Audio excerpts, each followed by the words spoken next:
welcome back to Joseph Vlogs and it's me Josephia. Friends, നമ്മുടെ ഇന്നത്തെ video എന്ന് പറയുന്നത് ഇപ്പം മലയാളികൾക്ക് ഏറ്റവും ഇഷ്ടപ്പെട്ട ഫുഡാണ് പൊറോട്ടയും ബീഫും. അപ്പോൾ ഈ ഒരു പൊറോട്ട വീശി അടിക്കാൻ പലർക്കും അറിയാൻ പാടില്ല. പൊറോട്ട വീശി അടിക്കാതെ വീട്ടിൽ തന്നെ വളരെ ടേസ്റ്റിൽ എങ്ങനെ പൊറോട്ട ഉണ്ടാക്കിയെടുക്കാമെന്നാണ് നമ്മുടെ ഇന്നത്തെ വീഡിയോയിൽ നമ്മൾ നോക്കാനായിട്ട് പോകുന്നത്. അപ്പോൾ അതിന് മുമ്പായിട്ട് നിങ്ങൾ ചാനൽ ഇതുവരെ സബ്സ്ക്രൈബ് ചെയ്തിട്ടില്ലാന്നുണ്ടെങ്കിൽ ഇപ്പോൾ തന്നെ സബ്സ്ക്രൈബ് ചെയ്യുക. കൂടെ തൊട്ടടുത്തൊരു ബെല്ലൈക്കൺ വരും. ആ ഒരു ബെല്ലൈക്കൺ ക്ലിക്ക് ചെയ്ത് ഓൾ എന്ന ഓപ്ഷൻ എനേബിൾ ചെയ്ത് വെക്കുകയാണെന്നുണ്ടെങ്കിൽ ഞാൻ പുതിയ പുതിയ വീഡിയോസ് അപ്ലോഡ് ചെയ്യുമ്പോൾ തന്നെ നിങ്ങൾക്ക് അത് നോട്ടിഫിക്കേഷൻ ആയിട്ട് ലഭിക്കുന്നതായിരിക്കും. അപ്പോൾ നമുക്ക് നേരെ വീഡിയോയിലേക്ക് പോകാം.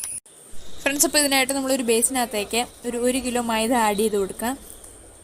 ഇനി അതിനുള്ളിലേക്ക് നമുക്കൊരു 3 മുട്ട പൊട്ടിച്ചൊഴിക്കാം. അതിനുശേഷം അതിനകത്തേക്ക് നമുക്ക് കുറച്ച് പാൽ ആഡ് ചെയ്യാം. നോർമൽ ടെമ്പറേച്ചറുള്ള പാലാണ് നമുക്ക് ആവശ്യം. ഇപ്പോൾ നമ്മൾ ഫ്രിഡ്ജിനകത്ത് ഇരുന്നുകൊണ്ട് നമ്മൾ കട്ടപ്പാൽ ഒഴിച്ചു എന്നേ ഉള്ളൂ. ഇനി നമുക്ക് നന്നായിട്ടൊന്ന് മിക്സ് ചെയ്തെടുക്കാം. മിക്സ് ചെയ്തെടുക്കുമ്പോൾ ഇത്രയും സാധനങ്ങൾ ആഡ് ചെയ്തുകൊണ്ട് തന്നെ മുട്ടയും പാലിൻ്റെ ഉള്ളതുകൊണ്ട് തന്നെ അത്യാവശ്യം വെള്ളം ഉണ്ടാവും. അപ്പോൾ തികഞ്ഞില്ല എന്നുണ്ടെങ്കിൽ കുറച്ച് ചൂടുവെള്ളം ഒഴിച്ച് നമുക്ക് നന്നായിട്ടൊന്ന് മിക്സ് ചെയ്തെടുക്കാം.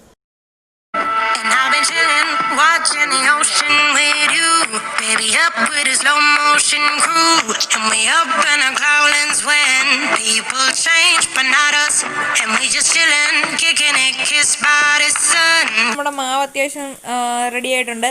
ഇനി നമുക്ക് അതിനുള്ളിലേക്ക് പാം ഓയിലോ സൺഫ്ലവർ ഓയിലോ ഒഴിച്ച് നന്നായിട്ടൊന്ന് കുഴച്ചെടുക്കാം. Could be soaked to the skin in the monsoon. I know she got the good vibes when seasons change, but we're the same. Friends, ഇപ്പോൾ നമ്മുടെ മാവ് നമ്മൾ റെഡിയാക്കിയിട്ടുണ്ട്. നന്നായിട്ട് കുഴച്ച് ഇനി നമ്മൾ ആ ഒരു കുഴച്ച് വെക്കുന്ന മാവിൻ്റെ മേലേക്ക് ശകലം എണ്ണ തടവി കൊടുത്തിട്ട് സൺഫ്ലവർ ഓയിൽ തടവി കൊടുക്കാം. അതിന് ശേഷം ഒരു നല്ലതായിട്ട് നനഞ്ഞ ഒരു തുണി വെച്ചിട്ട് നമുക്കതൊന്ന് മൂടി വയ്ക്കാം. ഒരു അരമണിക്കൂർ നമുക്ക് മൂടി വയ്ക്കാം. ഫ്രണ്ട്സ്, ഇപ്പോൾ അത് അരമണിക്കൂർ കഴിഞ്ഞിട്ടുണ്ട്. ഇനി നമ്മൾ പൊറോട്ട അടിക്കാനായിട്ട് ഒരു സ്ഥലം ക്ലീൻ ചെയ്തെടുക്കുക. അവിടെ നമ്മൾ നന്നായിട്ട് സൺഫ്ലവർ ഓയിൽ ഒഴിച്ച് തടവി കൊടുക്കുക. അതിനുശേഷം നമ്മൾ ബോൾസ് ആക്കി എടുക്കുക. നമ്മൾ കുഴച്ച് വെച്ചേക്കുന്ന മാവ് വീഡിയോത്ത് കാണിക്കുന്ന പോലെ നമ്മുടെ വിരൽ വെച്ചൊന്ന് തള്ളിക്കൊടുത്ത് നമുക്ക് ബോൾസ് ആക്കി എടുക്കാം.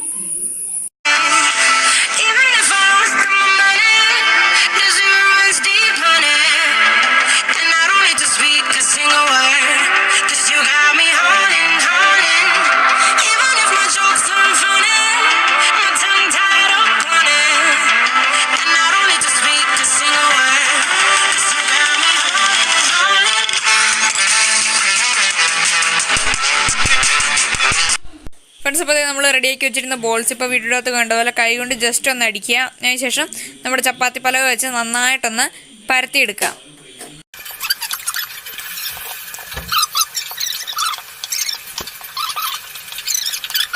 ഫ്രണ്ട്സ്, അപ്പോൾ നമ്മുടെ മാവ് നമുക്ക് ഇത്രയും വലുപ്പത്തിലൊന്ന് പരത്തിയെടുക്കണം. ഇനി വീഡിയോത്ത് കാണുന്ന രീതിക്ക് നമുക്ക് നമ്മുടെ മാവൊന്ന് മടക്കിയെടുക്കാം. നമ്മുടെ പൊറോട്ട ലെയറായിട്ട് കിട്ടാനായിട്ടാണ് ഈ ഒരു രീതിക്ക് നമ്മൾ മടക്കിയെടുക്കുന്നത്.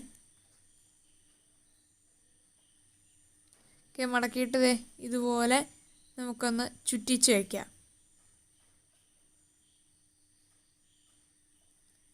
ഇത്രയും ചെയ്ത് കഴിഞ്ഞാൽ നമ്മുടെ പൊറോട്ട ലെയറായിട്ട് വരാനുള്ള സംഭവം റെഡി ആയിട്ടുണ്ട്. അപ്പം ഈ ഒരു ബോൾസ് മൊത്തം നമുക്ക് ഇതുപോലെ ചെയ്തെടുക്കാം.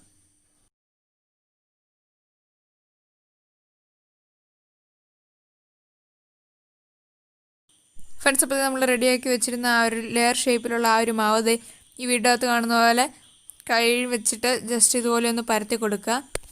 എന്നിട്ട് നമ്മുടെ ചപ്പാത്തിക്കോല് വെച്ചിട്ട് നമുക്ക് നന്നായിട്ട് വലുപ്പത്തിൽ പരത്തിയെടുക്കാം.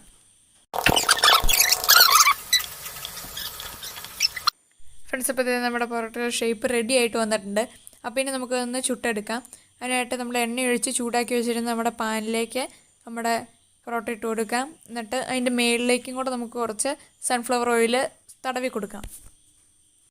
ഫ്രണ്ട്സ്, അപ്പോൾ നമ്മുടെ പൊറോട്ടയുടെ ഇതുപോലെ നിറം മാറി വരുമ്പോഴത്തേക്കും നമുക്കൊന്ന് മറിച്ചിട്ടിട്ട് ചുട്ടെടുക്കാം. ഫ്രണ്ട്സ്, ഇപ്പോൾ നമ്മുടെ പൊറോട്ട ഈ ഒരു പരുവത്തിലാണ് നമുക്ക് എടുക്കേണ്ടത്. സോ ബാക്കിയുള്ള ബോൾസ് മൊത്തം നമുക്ക് ഇതുപോലെ ഒന്ന് ചുട്ടെടുക്കാം. ഫ്രണ്ട്സ്, അപ്പോൾ നമ്മുടെ പൊറോട്ട ഈ വീഡിയോത്ത് കാണുന്ന രീതിക്ക് നമുക്കൊന്ന് അടിച്ചെടുക്കണം. എങ്കിലാണ് നമുക്ക് പൊറോട്ട ആ ഒരു ലെയറിൽ കിട്ടത്തുള്ളൂ.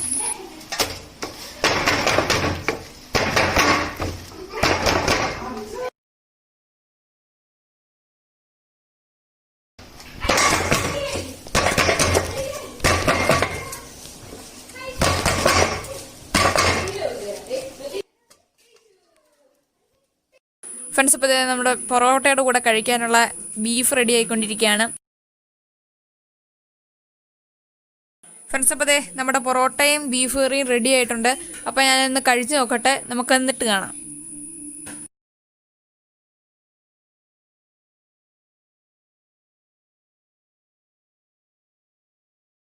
സോ ഫ്രണ്ട്സ്, നമ്മുടെ ഇന്നത്തെ വീഡിയോ ഇത്രേ ഉള്ളൂ. ഇവിടെ നിങ്ങൾക്ക് ഇഷ്ടമായിട്ടുണ്ടെങ്കിൽ തീർച്ചയായിട്ടും ചാനൽ ഒന്ന് സബ്സ്ക്രൈബ് ചെയ്യുക. തൊട്ടടുത്തൊരു ബെല്ലൈക്കൻ വരും. ആ ബെല്ലൈക്കൻ ക്ലിക്ക് ചെയ്ത് ഓൾ ഓപ്ഷൻ എനേബിൾ വെച്ചാൽ ഞാൻ പുതിയ വീഡിയോസ് അപ്ലോഡ് ചെയ്യുമ്പോൾ തന്നെ നിങ്ങൾക്ക് നോട്ടിഫിക്കേഷൻ ആയിട്ട് ലഭിക്കുന്നതായിരിക്കും. സോ ഫ്രണ്ട്സ്, ഇത് നല്ല വീഡിയോസ് വേണ്ടി നമുക്ക് വീണ്ടും കാണാതിരിക്കും. ടാറ്റാ.